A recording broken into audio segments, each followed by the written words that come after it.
जी अस्सलाम वालेकुम। पंखे की शोर की वजह से कुछ आवाज़ आपको नहीं आ रही होगी। और दूसरी बात, मैं परिंदों के ऊपर जो बात कर रहा था उसी के ऊपर एक और बात कर रहा हूँ कि सोशल मीडिया जो है वो भरा पड़ा है। यूट्यूब हो गई और क्या कहते हैं फेसबुक हो गई, यहाँ पे आपको बता रहे कि ये परिंदा लगाएं और कमाई कर लें। अब इसका वक़्त आ गया, अब इसका वक़्त आ गया, ये इतने बच्चे निकालता है, ये इतने बच्चे पैदा करता है, तो ये इतने का पेयर हो गया। किसी भी वो अपने परिंदे को बेचने के लिए इस तरह की वो वीडियोस लगाते हैं, थंबनेल जैसे लगाते हैं।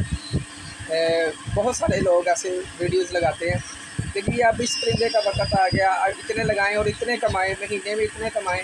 इसकी तो डिमांड ही इतनी की है कि आप सोचेंगे तो आप हैरान हो जाएंगे, आप लाखों कमाएंगे, ये है वो है।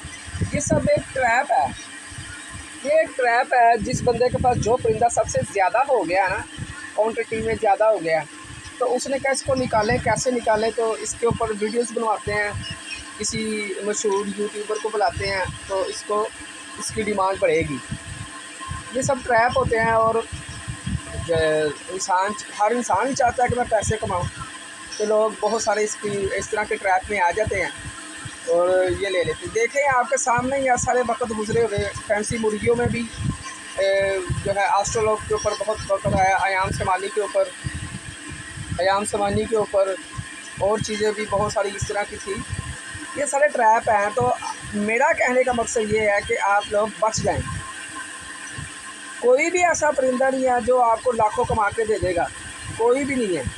हाँ, अगर आप पैरेट रखना चाहते हैं तो पैरेट में मकाओ वगैरह बड़े जो पैरेट है ना, बड़े जो 5-5 7-7 साल बाद जाके बच्चे लें, आपको तो 5-5 7-7 बाद जाके ब्रीडिंग करते हैं, उनकी डिमांड है। तो जितना महंगा होता है ना परिंदा, उतने ख़रीदार कम होते हैं, ये भी याद रखिएगा। हर बंदा नहीं अमीर होता, हर बंदा नहीं इसलिए ज़्यादा पैसे खर्च लेता, तो वो चीज़ है आपको कमाई देगी। पर वो बड़ा लंबा प्रोसीजर है। आप उनके लिए ब्रूडर भी बनाएंगे, इंक्यूबेटर भी रखेंगे, उनके बच्चों को हैंड फीड भी देनी आती हो आपको, बहुत सारे काम आते हो, और आपके पास वर्कर भी हो एक दो, और आपको लंबा लॉन्ग टाइम सब्र करना पड़ेगा। और बहुत ज़्यादा उसमें सब्र की बात है, बहुत ज़्यादा सब्र तो हम मुल्क से काम लेना पड़ेगा कि जी ये यानी कि अगर आप मकाओ लेते हैं तो मकाओ मेरे ख्याल से अगर आप बच्चे लेना तो जनाब वो तो 7 साल के जब होते हैं, 7 साल 6-7 साल के, तो फिर जाके कहीं वो ब्रीड करते हैं। अगर वो उसी परिंदे में पिंजरे में केज के अंदर पैदा हुए होंगे या उनका बचपन वहीं पे गुजरा होगा, तो वो 1-1.5 साल पहले कर लेंगे। और फिर वो एक ही चीज़ नहीं खाते, फ्रेश फूड भी देंगे आप उनको, फ्रेश फ्रूट और बड़ा कुछ भी चीज़ें बदल के फिर उनको मौसम में बदलते हुए मौसम में भी उनके लिए तब्दीलियाँ करनी पड़ती हैं, फूड चेंज करना पड़ता है। और जब उनके एग निकलते हैं तो फिर आपको उनके एग आपको 5-6 साल बाद देखने नसीब हुए हैं। फिर अगर आप कहते हैं कि जी मैं पेयर से नहीं, मैं इंक्यूबेटर में निकालना चाहता हूँ, फिर अगर आप इंक्यूबेटर में रखते हैं तो फिर उसके बाद बच्चे निकलने के बाद आपको फर्स्ट उनकी खुराक क्या देनी है उसके बारे में भी पता होना चाहिए। फिर वहाँ से निकाल के आपको ये भी पता होना चाहिए कि 37 या 35 इतना टेम्परेचर होना चाहिए।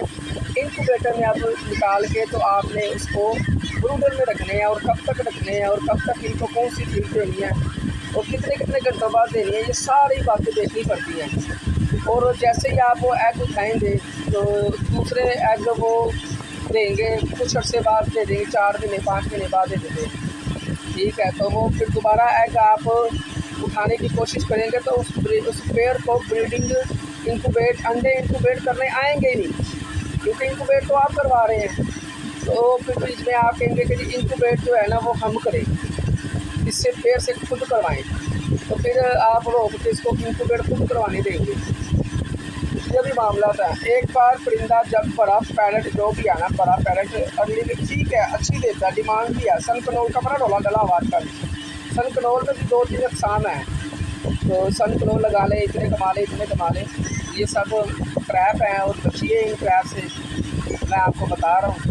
तो ऐसा है कि अगर आप मकाओ, ग्रे पैरिट, काकाटू, इस तरह के जो है ना वो पैरेट लगा सकते हैं, लॉन्ग टाइम तक अगर आप सर्वाइव कर सकते हैं, इनको खिला सकते हैं, कोई वर्कर भी रख सकते हैं, तो 8-10 साल तक आप अर्निंग का ना सोचें, तो इस तरह के 2-3 पेड़ लगा लें, तो फिर वो सही है मामला इसमें।